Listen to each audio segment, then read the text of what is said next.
Before we begin, let us first have a recap of what the previous reporter had discussed. Cash budget is used for cash planning and control that presents expected cash inflows and outflows for a time period, and it also helps the management keep cash balances at a reasonable relationship to to avoid idle cash and the shortage of cash. Good day, I'm Maria Patricia Pelayo, and my topic for today is operating and capital expenditure budget. The learning outcomes would be to differentiate operating and capital expenditure and define operating expenditure and capital expenditure budget. Here are my list of references. To begin with, a budget is a primary tool in business used for planning, tracking, and control spending. The purpose is to ensure that spending follows a plan and supports business objectives, stays within its preset limits, and does not exceed the available funds. Incurring expenses is part of an entity cycle, and each expense usually falls into one of the two categories, which are operating expenditures and capital expenditures. Capital expenditure is expense made to purchase an asset that adds value to the entity and can be used usually for more than 1 year. Examples of capital expenditure would be the purchase of a property, plant, and equipment, while operating expenditures represent the other day-to-day expenses necessary to keep the business running. Examples of operating expenditures are payment of rent, salaries, and utilities. To begin with, an operating expenditure budget is a projection of an entity's revenues and expenses for the upcoming fiscal year.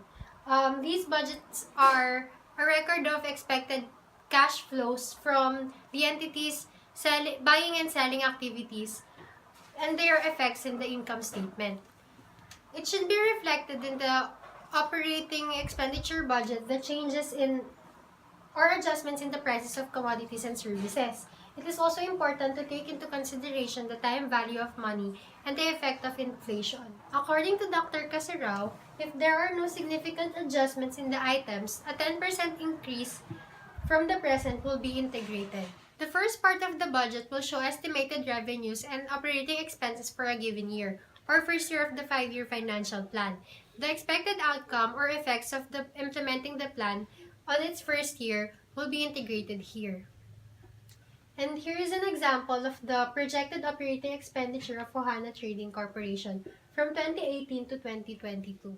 Moving on, capital expenditure budget is a formal plan that states the amounts and timings of purchases and disposals of fixed assets of the entity. Budgeting for capital expenditure is critical future planning. In deciding, the management makes a statement about its views of the company's current financial condition, and it also gives indications as to where the entity is directed to. Capital expenditure budget is constructed to cover long-term periods and indicates the 5-year plan of an entity. According to Investopedia, capital expenditure can be found in the cash flow from investing activities from the cash flow statement of an entity. According to Dr. Casarao, the second part of the budget shows the entity's expected acquisitions and disposals for the coming year for capital goods or fixed assets like real estate property, buildings, plants, vehicles, machinery, and equipment. So this is the forecasted statement of cash flows from Ohana Trading Corporation. From investing activities, they have the purchases of property and equipment and disposal of property and equipment. In a nutshell, capital expenditures are expenses made to acquire assets that can be used for more than a year and that adds value to the entity.